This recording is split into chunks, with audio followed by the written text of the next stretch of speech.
we are live at NASA's Goddard Space Flight Center as the total lunar eclipse is nearing totality.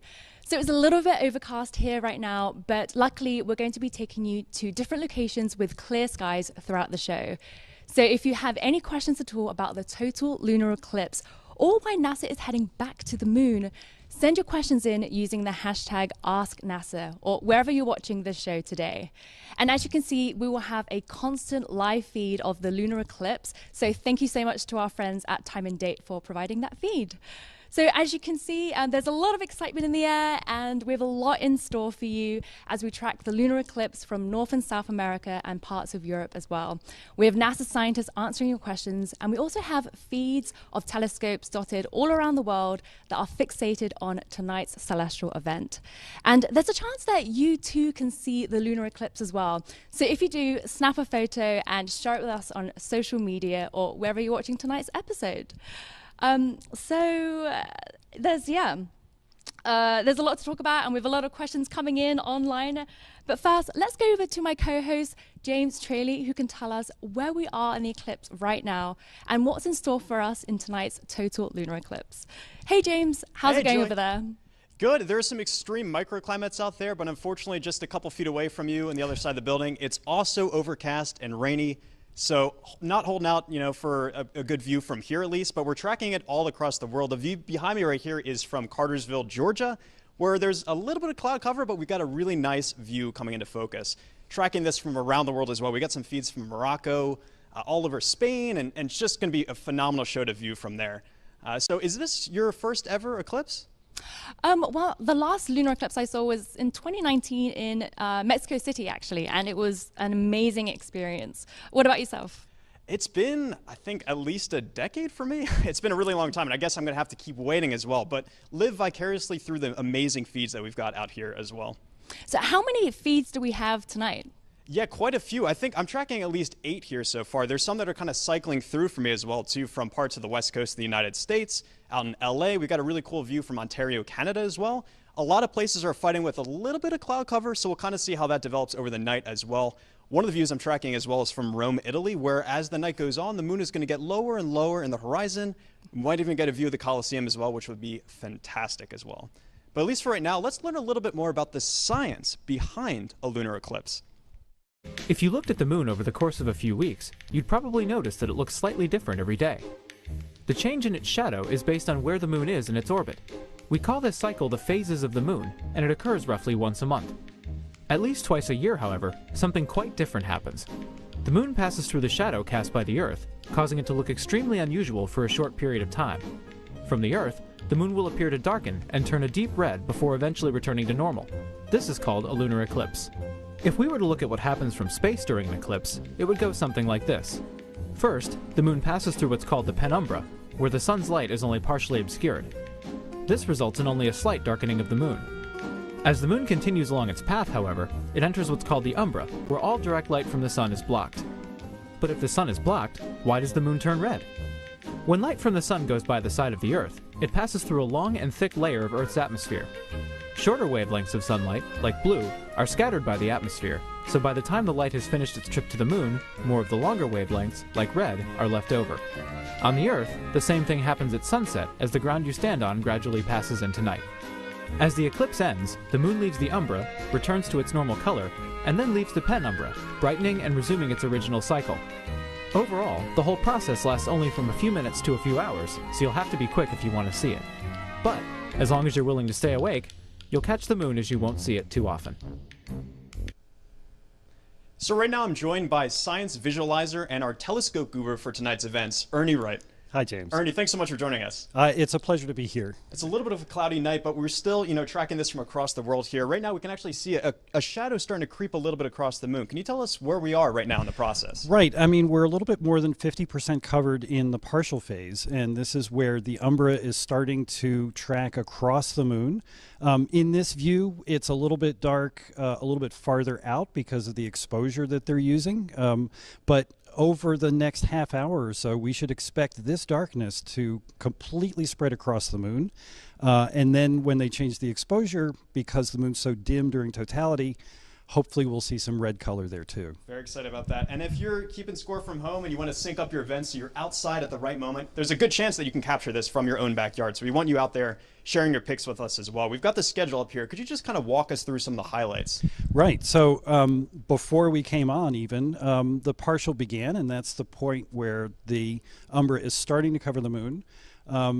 About halfway through our program at 11:29, totality will begin, and that's when the moon, all the brightness will stop dazzling your eyes, and you can see sort of that dark red color at 11:29. Maximum eclipse, this is when the moon is in the middle of the shadow, in the deepest part of the shadow. That occurs about 10 minutes after we're done here at 12:11 Eastern. And the eclipse continues for another 45 minutes or so. Yeah, so it's a longer one, 85 minutes or so. This is not usually the case. Usually they're pretty short. So you got some time to grab a coffee, get your camera set up. You know, why is this one different, I guess, from the rest in terms of length? It has a lot to do with whether or not it's going through the middle of the shadow or kind of skimming along the edge. This eclipse is in the top 25% of eclipses for duration, so we're pretty close to the middle. It gives everybody lots of chances to go outside. If it's cloudy where you are right now, wait a couple of minutes and try again. Yeah, we're just tracking this now. The conditions are changing so quickly. The cloud cover is kind of moving over. And as I mentioned, we really do want you to capture this moment for us as well from your own backyard. What are some tips for people to get that best shot, you know, with whatever camera they're using, you know, even their cell phone? Right. I mean, for one thing, it should be pointed out that we don't need any special equipment to see it. You can go outside with your naked eye. And you can also see it with binoculars. But if you want to take a photograph, you'll need longer exposure. And you'll want to probably set your camera not to night mode, because if you set it to night mode, it will try to brighten everything, and you're only trying to take a picture of the moon. If you're able to zoom, you should do that. The moon is surprisingly small in these pictures, so if you just take a regular photograph, you'll get 3 pixels of moon and lots of dark sky. So right now you have your telescope with us, which is getting a great shot of the studio lights. But you know, right. what is it actually? What would it be doing out in the field if you were actually having out there? Right, and I brought this in so that if we had clear skies, we could actually get a feed from here. But this is just a 3-inch refractor.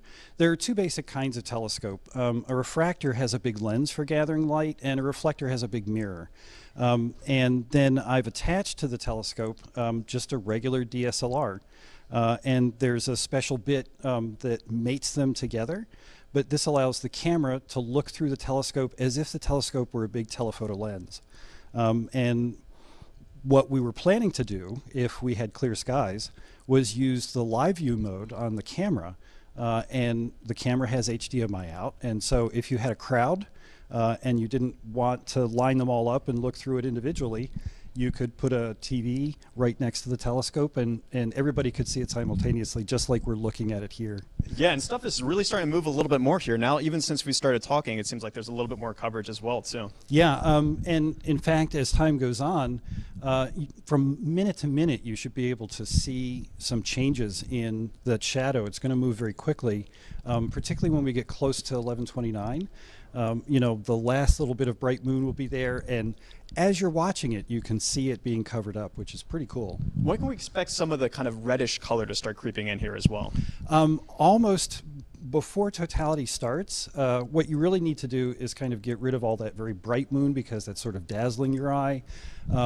This is thousands of times dimmer, but once you get into totality, your eye will adjust. You know, your eye has this sort of automatic exposure control, and you'll be able to see that red color. Amazing. And when is the next one as well? Next lunar eclipse here from? November. So anybody who's missing out, you know, 6 months from now, we'll have another one to look forward to. Plenty of time for this one tonight still, too. Like we said, 85 minutes for you to be able to view this one. So a really good window for you to get, you know, a nice coffee. It's a little bit late here. Maybe bundle up a little bit if it's cold where you are.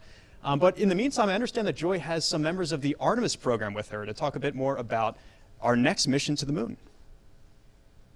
Hi, yes. So Earth's moon is the only place beyond Earth that humans have set foot on. And with NASA's Artemis program, we're planning to take the first woman and first person of color back to the lunar surface. So to tell us more about that, I'm joined by two NASA experts, Dr. Ryan Watkins, who is a program scientist at NASA headquarters, and Dr. Vishnu Vishwanathan, who is a research scientist at NASA Goddard. Thank you both so much for joining us today. Thanks for having us. Yeah, thanks. So can you tell us a little bit about your roles and what you do at NASA? Yeah, I'll just start off by saying it's a very exciting time to be a lunar scientist at NASA. So at headquarters, in my office, we manage the Lunar Discovery and Exploration Program. And so under this program falls the various programs that are sending scientific and technology development instruments to the moon via commercial partners, as well as on various international missions. We also do all the integration of Artemis science within NASA's directorates. So for my role specifically, one of the things I do is just make sure that our scientific instruments can meet their science objectives and have everything they need to do that. It's one of many things we do, but yeah, so getting science instruments to the moon and Artemis is a large part of what we do. Hey, I'm a research scientist here at NASA Goddard, and I primarily use like the data sets that are obtained from scientific instruments that we have sent to space, primarily to understand the interior structure of planetary bodies, especially the moon and other planetary bodies as well, to put together a puzzle regarding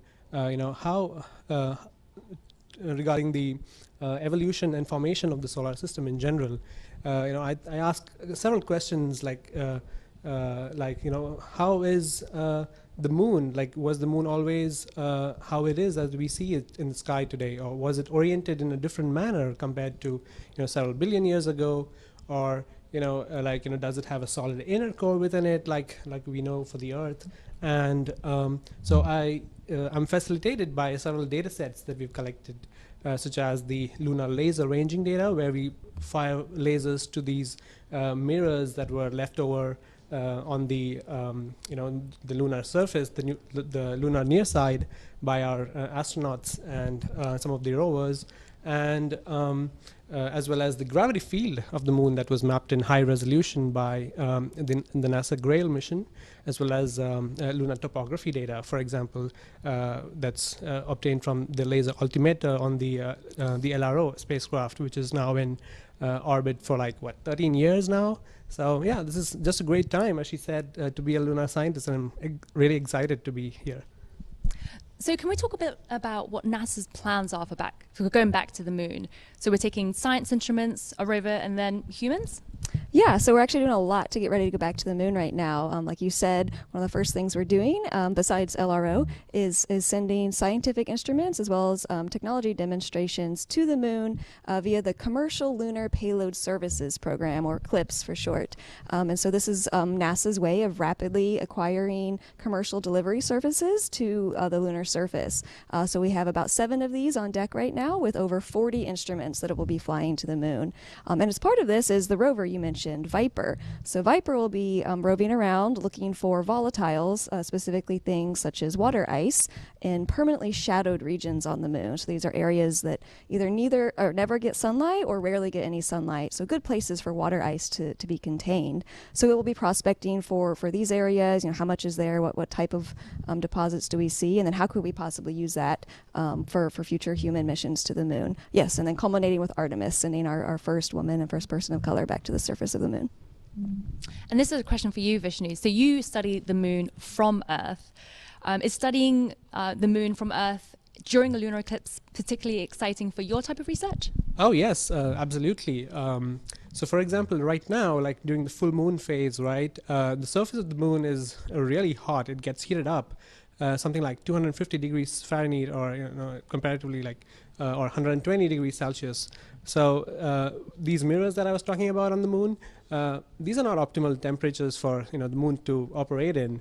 And so the performance of the optical performance of these retroreflectors, as they're called, they're diminished with time, right? So we want this kind of a window. This eclipse offers us this time window wherein the moon passes through the shadow of the Earth, so which gives these optical instruments to kind of cool down and this enables us to make measurements, right? And so what science we can do from that is that, when this particular configuration that we are in right now, which is, the sun, Earth, and the moon, this enables us to make very high precision tests of the universality of free fall. During the Apollo 15, I believe, the commander David Scott, he dropped a feather and a hammer at the same time to demonstrate that, to show that all objects fall in the external gravitational field at the same time. And similarly, what we're doing here with this laser ranging measurements is that we're trying to make use of the moon and the Earth as test bodies in this gravitational field, and so as to measure the falling of this Earth and Moon system into the gravitational field of the sun. So by measuring and comparing what we predict with theory versus what we observe with these laser ranging observations, we are able to put a number to those limits on how accurately was the theory of universality of free fall, based on which Einstein formulated his theory of general relativity. So this is really a fascinating time, and I just spoke with one of the observers in Grasse Station in France, and if the weather is clear there, they might be collecting some amazing data for us to analyze. Yeah, and I think Vishnu will, if you don't already know, will be very excited to know that we're sending more of these retroreflectors via the eclipse. So you're going to have lots more science coming up. I'm truly excited about that opportunity. Great. That's fantastic. So the last time we sent a crewed mission to the moon was about 50 years ago. So why is it important that we send humans back to the moon? Yeah, there's a lot of really important reasons to send humans back. So the last time we were there was with Apollo, and all of the Apollo missions were kind of in the equatorial region of the moon. So with Artemis, we'll be going down to the south polar region. And much like on Earth, if you travel to another country, often, the rocks there are completely different. There's just a whole new area. So also on the moon, you go down to the South Pole, there's going to be rocks of different compositions. It's going to be possibly colder in some areas. There's just a lot of different types of science questions that we will answer there. Also, we'll just be developing the technologies and demonstrating the things we need to live for longer periods of time on another planetary body, and really helping prepare ourselves to go to Mars. So talking about long-term space travel, we had some really exciting news the other day. Scientists had successfully grown plants from regolith, which is lunar soil. What does that mean for future astronauts? Yeah. So for those who didn't hear, we grew our first plants in lunar regolith, and this is really exciting. Scientists hadn't done this before. Lunar regolith doesn't have nutrients and water like we have here on Earth to readily grow plants. So there's still some work we have to do to understand why the plants grew differently than they did in typical Earth-like conditions. But yeah, it's really exciting. It could open up a lot of possibilities for us to potentially grow our own plants when we get back to the moon. So we're nearing totality. Have either of you seen a lunar eclipse before? Not that I can remember, no. I have not either. So it's we're all really excited in the studio today. So let's dig into some questions we're getting online on social media. So let's see what questions we have. We have a question from a Midsummer on Twitter, and they ask, is there a delay in real time for data from the moon, like how there is an 8-minute delay from the sun? Yes, and so this is precisely the time that we measure with the laser data, right? So it takes 2.5-ish seconds for a light beam to go from Earth, bounce back these mirrors, and come back to those telescopes. So which means that one way would be like half of that value, 1.25 seconds. That's wow, pretty fast compared to the 8-minute. Yeah, much faster. And so we have a next question from Trevor on Twitter, and they ask, why does the moon turn red during an eclipse? Yeah, so the moon, we call this a blood moon when it turns red during an eclipse, and this is because as the Earth is blocking the sun's light, the sun's sunlight is still passing through Earth's atmosphere. And when this happens, your kind of bluer wavelengths of light get scattered by Earth's atmosphere, but the red wavelengths of light still pass through, and that's the wavelength of light you're seeing reflected off the surface of the moon. It's much like reflecting back Earth's sunrises and sunsets in a sense. Okay, so our next question is from Musical Wolves on YouTube, and they ask, what does a total lunar eclipse look like from the International Space Station? Well, I think they will definitely enjoy a more clearer view because there's no atmosphere up there, right, from the International Space Station. So I think it's going to look like how we see it on Earth, but just beautiful, much more prettier because it's without all the atmosphere in between or the clouds like we have today here. And Sydney asks, why are we going back to the moon? That's a great question. Some of the reasons I mentioned before, the different variety of science questions that we can answer. The moon isn't really a been there, done that place. The South Polar region is a whole new area we haven't explored yet. There are resources there that weren't really available to us for the Apollo missions, again, because of the presence of water ice in the South Polar area. So we can really demonstrate how we can pull out these resources and use them for water or even for making rocket fuel that can then send us on to Mars. But yeah, so a lot of it is the science and then also just developing these technologies and getting that experience we need in order to go on to places like Mars and beyond. Okay, so our next question is from Denise Wright, an Earth and Space Science teacher from Myrtle Beach in South Carolina. And they ask, how much does the surface temperature of the moon drop on that side that we are seeing during this eclipse? Oh, okay. I think it's about a few tens of Kelvin. At least you'll get that duration over which, I know the entire, it takes about, during a full moon phase, it goes up to like 250 degree Fahrenheit, or which is, it's like 120 Celsius.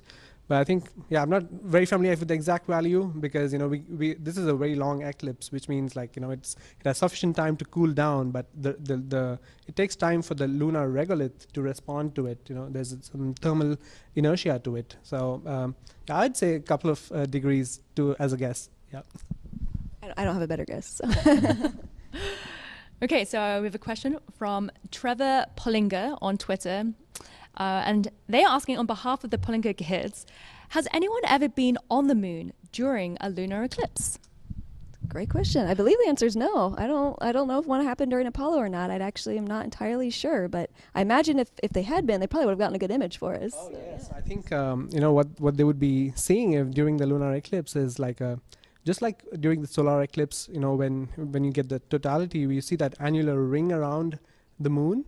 Similarly, you can expect, when we, during a lunar eclipse, if you were to be on the surface of the moon, looking at the Earth, it would be such a fantastic view because you'll see, not that horizon sunset that we see on Earth, but, it'd be like a ring of sunset, right, around the Earth with, the sun in the background. I think it's a spectacular view. I'd love to be there in that place to see that view. Yeah.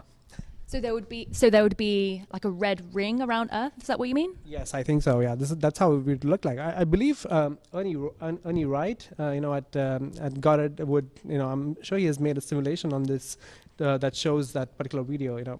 Check that out. Okay, so we have a question from Yong Mei Mei. When we go back to the moon, will we set it up as a permanent settlement? Yeah, so we are looking at establishing a lunar base on the moon, having more, permanent or semi-permanent architecture that we can then go to at a more frequent basis, send more, crews on a regular basis to habitats and have long-duration rovers and things like that. So yes, it's definitely something that NASA is working towards. Oh, fantastic.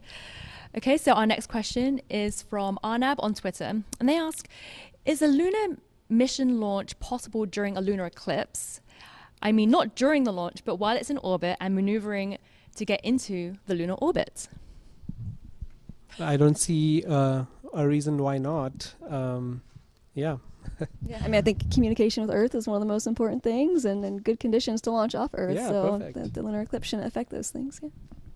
So do you think there's a chance for any future lunar missions for that to happen? Yeah, I think it'd be really exciting. Yeah, there's cool visuals and probably even some cool science, that you could be done. Yeah. Okay, so our next question is from Snazzy Zazzy on Twitter, and they ask, would the Artemis crew deal with any abnormalities if they were on the moon during a lunar eclipse? For example, extra radiation from the sun? I think one of the difficulties that they would potentially face is, the lack of light, right? Because, you have a good amount of sunlight coming in, if they were to be in the near side, and suddenly it would be like a diminished light or a much dimmer light than they are enjoying to. And I just hope they're not in one of those permanently shadowed regions when when they're doing that. So, but I think that's about it. Yeah, and I think one thing to remember too is that generally these eclipses are not very long. The one tonight is quite a bit longer than what we typically see, but usually they're on the order of a few minutes. So even again, the lack of light could be probably the biggest issue to be concerned with.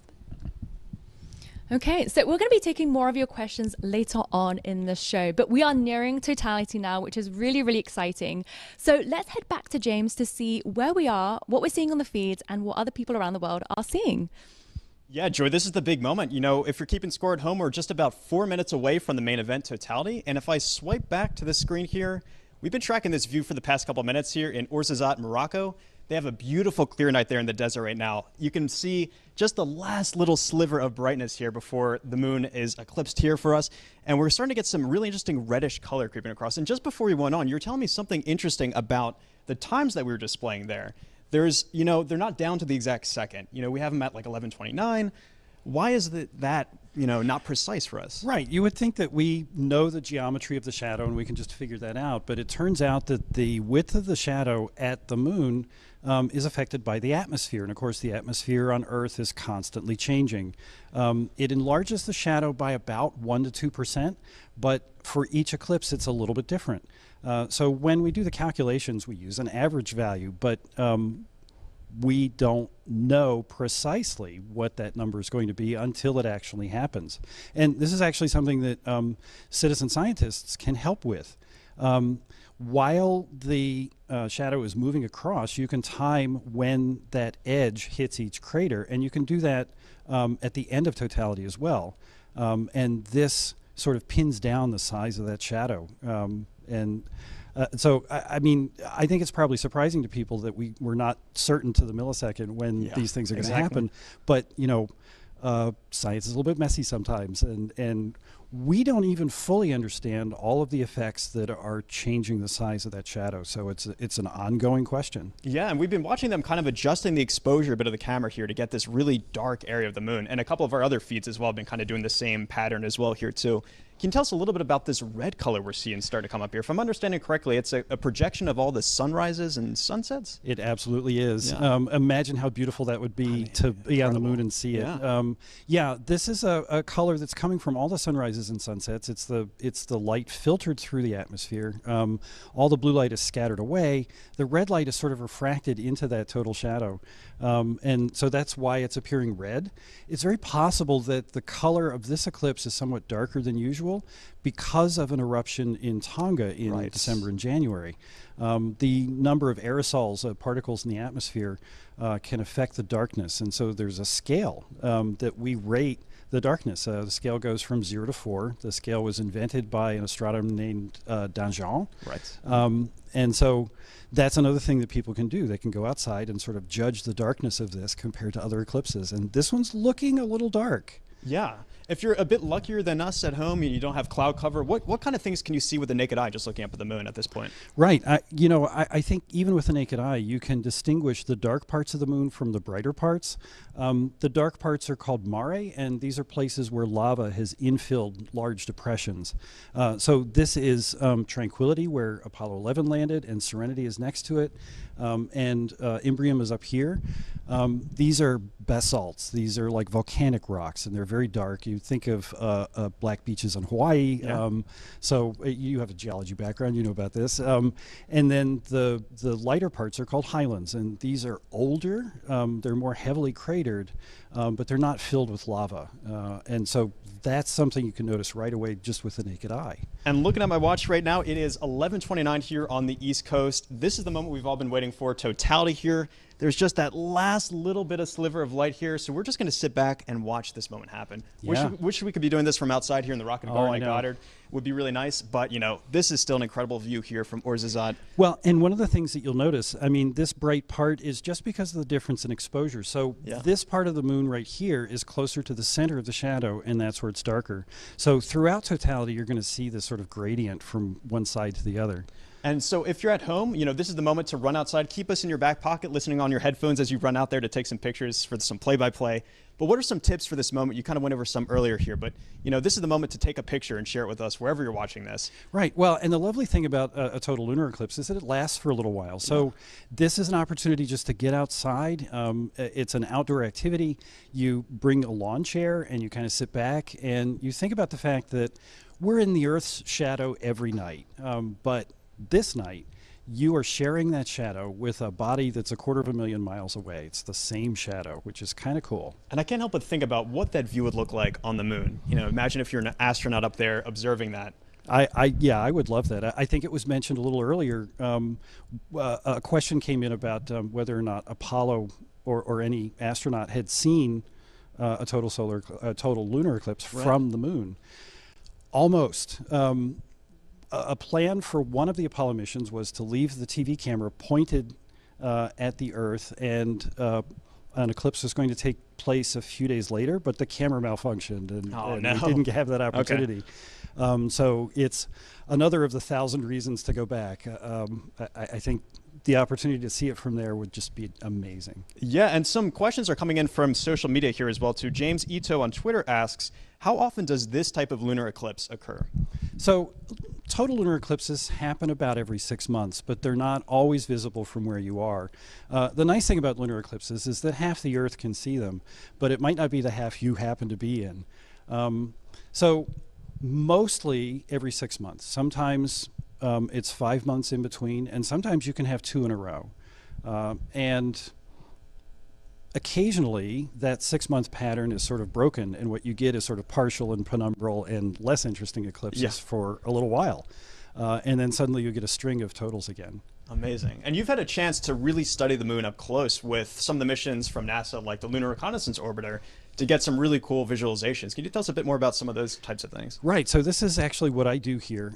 I've been working with Lunar Reconnaissance Orbiter data since it launched in 2009. And LRO is creating global maps of the moon that are way more detailed than anything we had before.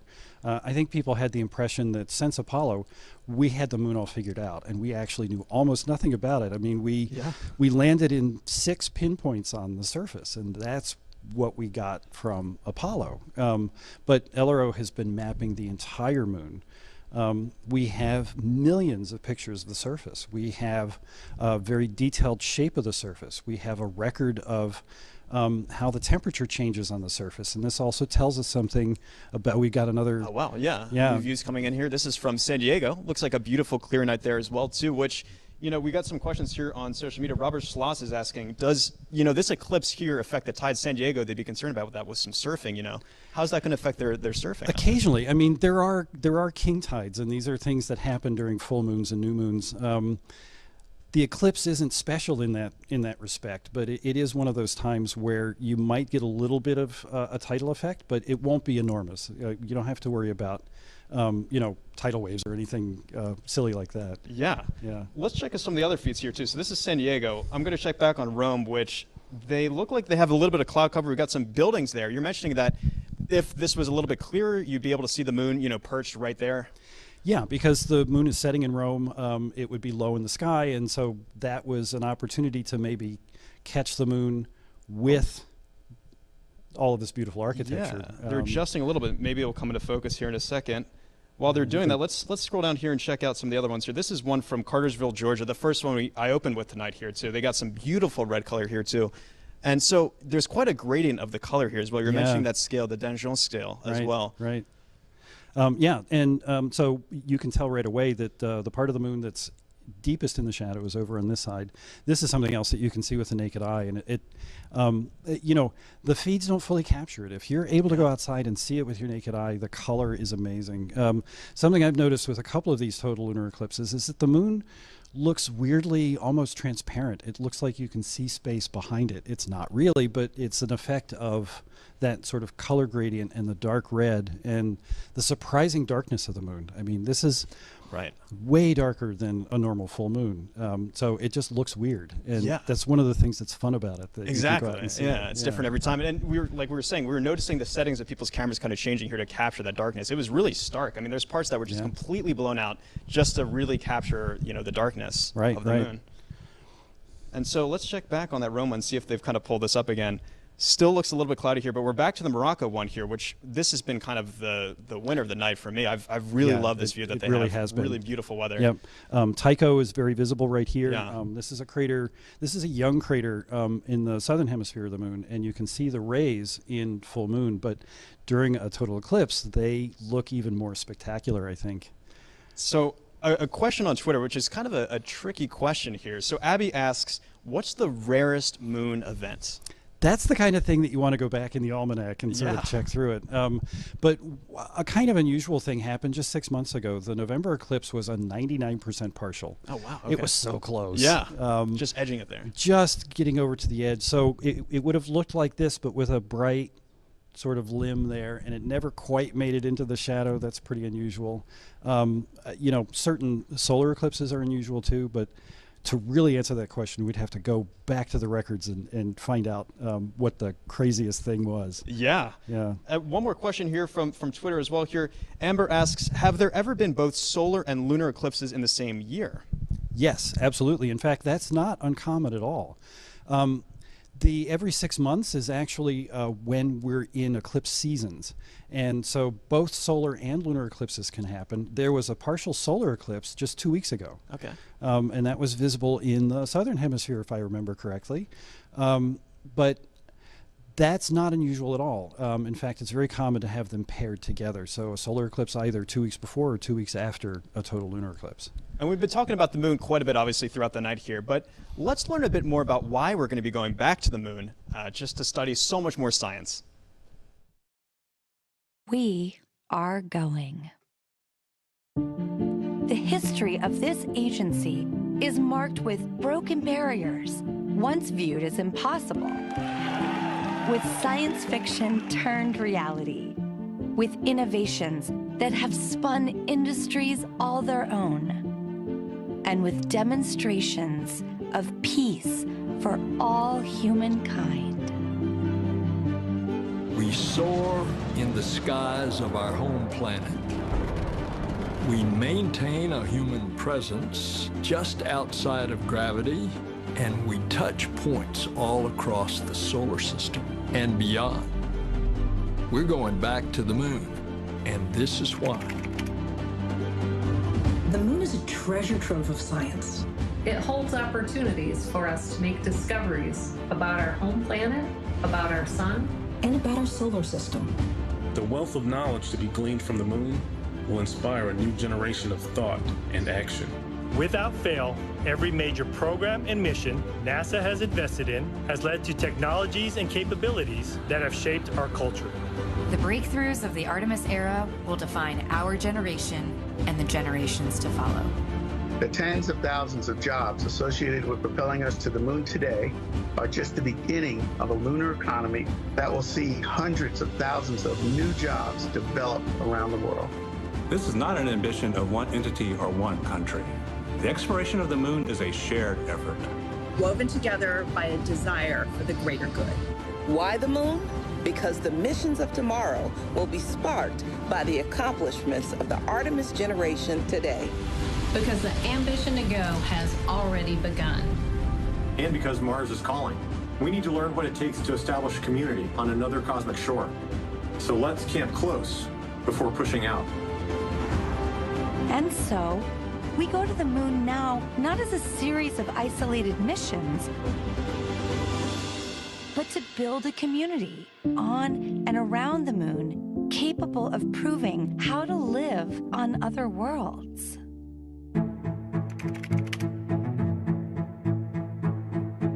We'll use the lessons from more than 50 years of peaceful exploration to send a new generation to the lunar surface to stay. We will anchor our efforts on the lunar South Pole to establish the Artemis Base Camp, positioning us for long-term science and exploration of the lunar surface. We will prove what it takes to assemble a complex ship in deep space. We will perfect descending down to and returning from a distant surface. We will learn how humans can survive and thrive in a partial gravity environment. With improved spacesuit designs, mobile habitats, and with reconnaissance robots pre-positioning and relocating supplies. We will learn how to utilize the resources we find on these other worlds, starting with finding water ice and purifying it to drinkable water. And refining that into hydrogen for fuel and oxygen to breathe. We will establish fission power plants on the surface of the moon, capable of supporting a growing community of efforts. And we will expand the logistics supply chain to enable commercial and international partners to resupply and refuel deep space outposts. None of this is simple or easy, but nothing in our history ever has been. The Eagle has landed. You got a bunch of guys about to turn blue. We're breathing again. Thanks a lot. This kind of continuous lunar presence is a natural extension of all that we've learned in low Earth orbit. And what we will accomplish there will ensure the monumental missions to Mars are within reach. As we ready the launch of the first Artemis mission, and as commercial companies ready their lunar landers for the first private payload deliveries, we have already begun to take the next step.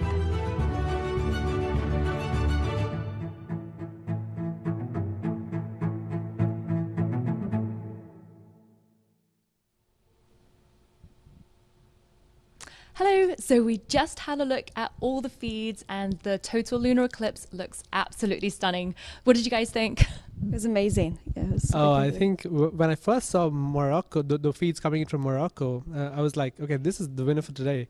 But you just showed me another image from Rome, and that just changed my mind. And that's like really a reddish, nice hue across the entire moon, and such beautiful images. Yeah, so we have a lot of questions online, so let's dig in. Let's see. So we have a viewer who asks, what kind of new and better equipment do you need to have to return to the moon, and when will astronauts arrive on it?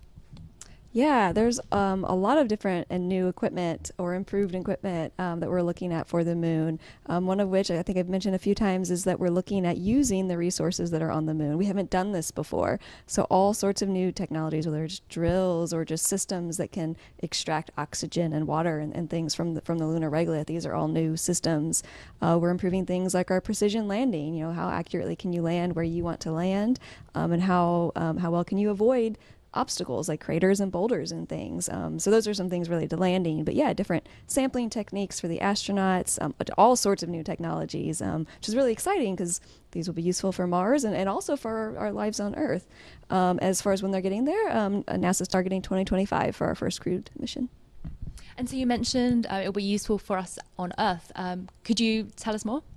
Yeah, I mean, I don't have a lot of specific examples off the top of my head, but you know, for the Apollo program, for example, we call them spin-offs. There are all these technologies that NASA developed for the lunar program that then became useful on Earth. I think tennis shoes are a good example of one. I don't know if you have any other examples you can think of off the top of your head. I can't think of something right now, but yeah, I think so. I think the thermal blankets that were used for the entire during the Apollo space program and the space race are being heavily used on Earth for a variety of purposes, and even these retro reflectors. I'm sorry, I keep going back to those retro reflectors. That's what I do for work. So I, you know, when I explain it to some like a child, what do? I make them look at all these. You know, on the road as you travel, when you shine your headlight at them, it comes back right at you. And those are miniature versions of the same thing, but just that they're not space grade, right? They're not ready to go to space. But yeah, there's a whole lot of equipments which were developed during the space race and the Apollo era, which is being used right now on Earth to make our lives better. Fantastic. So we have a question from Charlie Kelch from YouTube, and they ask, can you tell us the difference between a solar and lunar eclipse? Of course. So during a lunar eclipse, what comes between, the sun and the moon is the Earth. So that's what we are witnessing today. And similarly for the solar eclipse, what we have in between, the object in between, is the moon. And it's not safe to look at by eye the solar eclipse, but it's very safe to look at the moon. So I encourage you all to go out and look at the moon if you get a chance to. Yeah. And what are the differences when you look in the sky? Because they look pretty different. Right. In one of them, you have the sun in the background, so it could be during the daylight, right? And then suddenly it goes all dim here on Earth when this is the solar eclipse. And lunar eclipse, they usually, to have a lunar eclipse, you need a full moon, right, to get that configuration for the eclipse. And so these are typically visible at night. So that's one of the differences I can think of. Okay, so we have a question from Jack, and he asks, how much do we know about the far side of the moon? Mapping, geography, etc. Has a satellite sustained a durable orbit around the moon in order to map the surface? And has that ever been done? Yes, great question. So yes, Apollo, obviously those were all near side missions, but we do know a lot about the far side as well. We have the Lunar Reconnaissance Orbiter, LRO, has been orbiting the moon for almost 13 years now, and yeah, doing a lot of the mapping that was asked about, mapping topography. We had GRAIL that mapped the gravity data of the moon. So we don't have, we haven't had any surface missions from the U.S. to the far side of the moon. We haven't returned those samples, but we have a lot of really great orbital instruments that tell us things about the composition and the topography. We know that there's not as many volcanic areas on the far side of the moon. We know the crust is thicker. I think the composition's a bit different, but we don't really know why. So there's a lot of good reasons to go explore the far side as well. Okay, and so Kelsey on Twitter asks, my 8-year-old Nico is asking, when is the Artemis mission going to the moon? Great question, Nico. Yeah, so it depends on which Artemis mission you're talking about. We'll have our uncrewed demo this year, and then our first astronauts will hopefully be on the surface in 2025. Okay, so our next question is from Tiffany on Twitter, and they ask, what is the moon's core made of? Oh, so, the moon's core, so it depends on how deep you're going, right? So we know from, initially from, again, lunar laser ranging data, by looking at its orientation in space, we kind of figured out by, monitoring these retroreflectors. We have about 5 of them. We've been monitoring them very closely over a long period of time, and we were able to reconstruct the orientation of the moon, predict it, and compare with observations. So when you stick in a liquid core in that model, it very well agrees with the data set. And this is one of the findings from initially from the lunar laser ranging data, but it was also later confirmed by reanalysis of seismic data that was collected from the Apollo mission. So indeed, it's made out of a liquid core, but there is an expectation that there could potentially be also a solid inner core within that liquid core, just like for the Earth.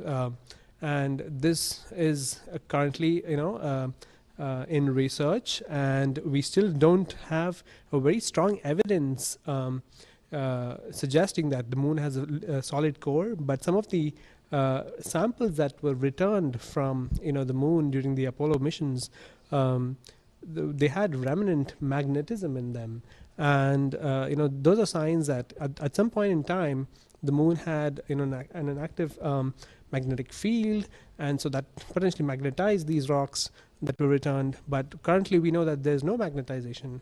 There's no active magnetic field. So it's which suggests that there's potentially maybe a very small solid inner core, which is so it's definitely an active topic of research, and we are seeking answers to this via several of those missions that Ryan was talking about. So yeah, we know for sure there's a liquid core, but a solid core, my bet is indeed there is, but we want evidence for it. We are scientists, so we want evidence. That's fascinating. So we have a lot more questions to get to later on in the show, but let's go back to James and Ernie right now to see what the lunar eclipse in totality looks like around the world.